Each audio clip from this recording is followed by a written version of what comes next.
માત્ર 49 રૂપિયાની અંદર ટીમ બનાવો અને કરોડપતિ બનો. આવી જાહેરાતો Dream11 અને My11 સર્કલમાં ઘણી બધી તમે જોઈ હશે. અરે જોવાનું તો છોડો, ઘણા મિત્રોએ ટ્રાય પણ કરી હશે. મારે માત્ર એક સવાલ પૂછવો છે, કેટલા કરોડપતિ બને? જરા કોમેન્ટ તો કરો યાર. બહુ તો તમારા 49 રૂપિયા પાછા આવશે, યા તો 49 ના ડબલ થશે, યા 200 રૂપિયા મળશે, યા 300 રૂપિયા મળશે. આજ દિન સુધી મને તો એવો કોઈ કોન્ટેક્ટ નથી થયો જેને 1 લાખ મળ્યા હોય, 10 લાખ મળ્યા હોય કે 1 કરોડ મળ્યા હોય.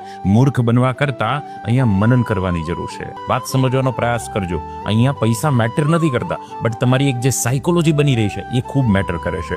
49 રૂપિયાની અંદર સટ્ટાની આદત પડી રહી છે. એકના ડબલ, એકના ટ્રિપલ, એકના 4 ગણા 5 ગણા કરવાની આદત આવનારી કાલે કંઈક મોટો સટ્ટો કરવા માટે તમને મજબૂર કરશે. આવનારી કાલે રિસ્ક લેવા માટે તમને મજબૂર કરશે અને તમને થશે યાર પેલામાં તો આવી જતા, આમાં પણ થઈ જશે. અને આ પોસિબિલિટી ક્યારેક તમને એટલા મોટા ખાડાની અંદર નાખશે કે એમાંથી બહાર આવવું અશક્ય બનશે. આવો મહેનતના જોર પર, બુદ્ધિના જોર પર કામ કરીએ, નહીં કે લક, નસીબ, કિસ્મત, ભાગ્ય, તર્ક